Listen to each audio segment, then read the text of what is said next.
So I think it starts with the fact that we're building for the crypto platforms to know who are our customers. So we make sure that if you look at our API documentation, you're going to see like things like, oh, wallet address, like things that are crypto specific, right? I think in terms of making sure that people are able to deliver the integration within weeks instead of months, it all comes down to the technology we're using and how we design the API. So it needs to be well architected, it needs to be planned ahead.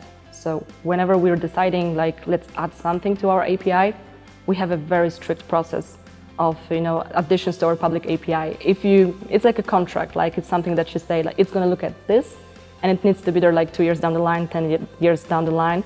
It shouldn't change too often. So it has to be consistent, it has to be stable, it has to be planned ahead. So when an engineer is starting integrating with us, they get everything, right? They get a great documentation, an API that is predictable. So a good API is an API that you see one part of it and you can kind of like guess what is going to be in the other side, right? So this is what we're doing as well. You also get all the kind of like environment with it, so you don't need to think that, oh, is this like there is some downtime, there is something wrong. No, you know straight away there is a status page that is going to tell you like everything's working, everything's up and running. If you need to reach out to us, we always provide you with a customer support portal, so engineers can talk to each other. We gather the feedback continuously, so we always want to know from the engineers like how is the process for you, like what can we improve, and we learn from it. And it's like with every iteration, it only becomes better, better, and better. That's our approach. I think it's about like how customizable it can be, right? So you need to think, don't close all the doors, like leave as many doors open as you can during the development, during thinking what can come like in a year from now. You need to make sure that the API will be backwards compatible, yet you will be able to add some new things to it. So it has to be able to expand a bit more, right? And you also need to think how to cater all the needs from different customers. So you obviously focus on the majority, but there will be clients that will require a specific approach. You don't want to not provide the solutions for them as well, right? Because maybe like they'll lead the way, but others will pick it up as well on the way. So we always leave some doors open. We always make sure that we are able to add things to our API, but keeping the backwards compatibility. Use the word legacy. That's a very important word in here because everything seems like it's old. These are systems that were developed years ago. And it's nothing wrong with that, but the thing is that some cool technologies just simply didn't exist back then, right? That means that they're not necessarily flexible. That means that they don't allow you for customization, they're very closed.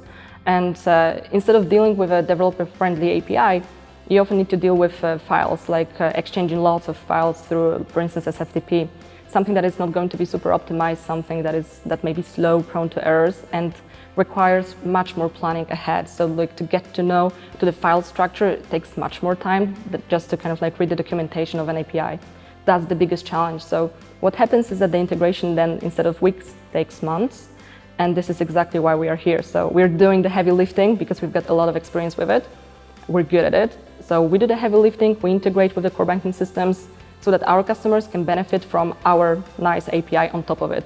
That means that for them it's a few weeks to develop the integration instead of months, and they can simply focus to build their product, their core value proposition. It starts with sandbox. So when you start integrating, you usually go like, let's integrate with the sandbox, and then we go to production once we're happy with like whatever we've built, right?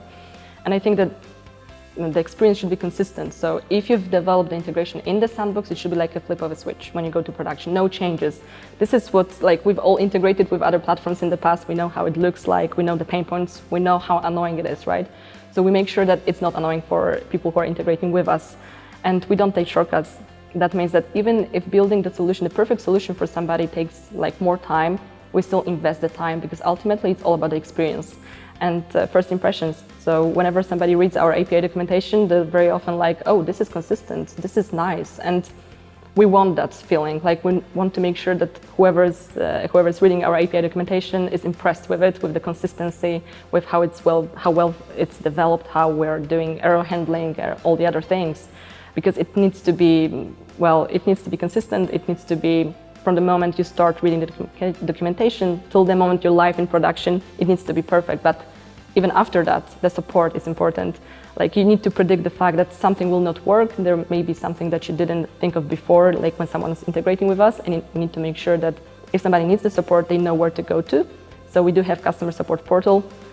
We always provide the time to the engineers if they want to talk to us. We're there for them. and the support is there, as well as making sure that everything is predictable. So if you see one part of our API, you can sort of guess how the other part is going to look like, so there are no surprises, which again makes the experience quite nice. It comes from experience, I would say. So the moment we decided like, okay, let's build it, we knew we need to be ready to handle big volumes. We need to be ready to scale straight away. Because like, if you don't do the strong foundation, if you don't build a strong foundation at the very beginning, it's quite hard to do it 2 years or 3 years down the line. So you need to make sure that some things will be there from the very beginning. And this is what we focused our time on again. So thanks to that, we ended up with a platform that is scalable from day one, that is optimized in terms of like how much money it costs to actually run it, which is important for the company as well. We made sure that it responds to the needs of our customers. So if the traffic is lower, we scale down. If it's higher, then we scale up accordingly. It also means that we are testing constantly. So we run load tests all the time, making sure that any new addition, any new change in our API, any new feature that we're adding is actually optimized.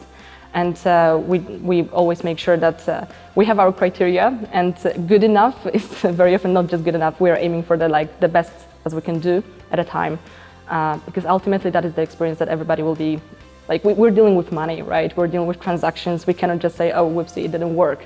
It needs to work, and it needs to be reliable. It needs to be stable. And if it so happens that there are some issues, because that's life, right? We have status page, we have customer support portal, we have all the tools that make sure that everything will be up and running within minutes, and there's no guessing. We always know what is happening with our platform. Security is one of the things that, we don't take any shortcuts.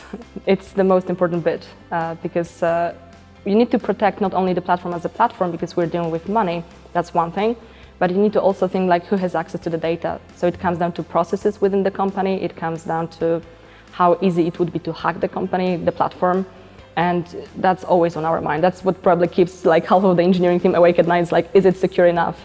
And it's the answer is like always like there will be something that you can improve. So we're constantly improving the security.